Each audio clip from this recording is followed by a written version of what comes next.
ఈపీఎఫ్ఓలో వచ్చిన కొత్త నిబంధనల ప్రకారం ఉద్యోగి పెన్షన్ స్కీమ్లో యాడవ్వాలంటే ఎంతకాలం సర్వీసు ఉండాలి? ఒక సంస్థ నుంచి వేరే సంస్థకు మారినప్పుడు ఉద్యోగులు తీసుకోవాల్సిన జాగ్రత్తల గురించి పీఎఫ్ మాజీ రీజనల్ కమిషనర్ శ్రీనివాస్ వివరించారు. ఒక ఉద్యోగి అంటే సాధారణంగా ప్రైవేటు ఉద్యోగాలు ఒకే సంస్థలో 58 సంవత్సరాల వరకు పనిచేయడం అనేది జరగదు, మారుతూ ఉంటుంది. అయితే దీనివల్ల ఏం జరుగుతుందంటే ఒక ఉద్యోగి ఒక సంస్థలో ఒక 2 సంవత్సరాలు పనిచేశాడు, తర్వాత అతను పెన్షన్ నిధి విరమించుకోకూడదు. తర్వాత ఇంకో సంస్థలో ఈ మధ్యలో గ్యాప్ ఉన్నా కానీ దానివల్ల ఏం నష్టం జరగదు. ఒక ఉద్యోగం విరమించి ఒక సంవత్సరం తర్వాత ఇంకో సంస్థలో చేరినప్పుడు మళ్ళీ ఇదే పిఎఫ్ అకౌంట్ అక్కడ కంటిన్యూ అవుతాయి. ఈ పెన్షన్ సర్వీస్ ఈ రెండేళ్ళు ప్లస్ తర్వాత అక్కడి నుంచి మిగతా సంవత్సరాలన్నీ కంటిన్యూ అవుతాయి. ఇలా కనీసం 58 ఏళ్ళు నిండే వరకు, కొన్ని సందర్భాల్లో 50 సంవత్సరాల వరకు, కనీసం 10 సంవత్సరాల చందా సర్వీసు పూర్తి కావాలి.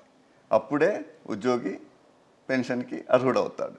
అయితే ఇందులో ఇంకొక ముఖ్యమైన విషయం ఏంటంటే ఉద్యోగి పెన్షన్ రావడానికి 10 సంవత్సరాల సర్వీసు. కానీ ఇక్కడ ఒక మంచి నిబంధన ఉద్యోగుల పెన్షన్ స్కీమ్లో రూపొందించారు. అదేంటంటే దురదృష్టవశాత్తు ఆ ఉద్యోగికి ఏమైనా అయ్యి మరణిస్తే అతనికి ఎలాంటి సర్వీస్ కండిషన్ ఉండదు. అంటే కనీసం 1 రోజు 2 నెలలు 1 నెల పనిచేసిన వ్యక్తి కూడా మరణిస్తే అతని కుటుంబ సభ్యులకి, అతని భార్య భర్త పిల్లలు 25 సంవత్సరాల లోపు ఉండే పిల్లలకి, ఒక్కసారి 2 పిల్లలకి, అట్లా ఉన్న పిల్లలందరికీ, అంటే 4 పిల్లలు ఉన్నారనుకోండి, ఫస్ట్ 25 సంవత్సరాల వరకు ఇస్తారు. పెద్ద పిల్లోడికి 25 సంవత్సరాలు అయిపోతే తర్వాత 3వ పిల్లోడు వస్తాడు, 2వ పిల్లోడు 25 సంవత్సరాలు అయితే చిన్న పిల్లోడు వస్తాడు. మొత్తానికి అందరికీ 25 సంవత్సరాలు నిండే వరకు చిల్డ్రన్ పెన్షన్ వస్తుంది. భార్యాభర్త ఎవరైతే వారికి జీవితాంతం సర్వీస్ వస్తుంది. ఇది ఒక్క విషయం తెలియక చాలామంది యజమాన్యాలు కూడా కొద్దిగా వాళ్ళని ఎన్రోల్ చేయడంలో కొద్దిగా నిర్లక్ష్యం వహిస్తారు. కానీ ఉద్యోగుల పెన్షన్ స్కీమ్లో ఉన్న గొప్ప అంటే మంచి నిబంధన అంటే ఇది ఒకటే.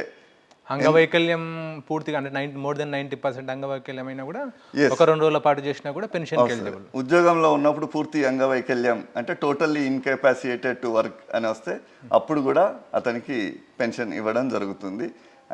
ఇంకోటి, అంగవైకల్యం ఉన్న పిల్లలు ఉంటే వాళ్ళకు కూడా జీవితాంతం పెన్షన్ ఇవ్వడం జరుగుతుంది.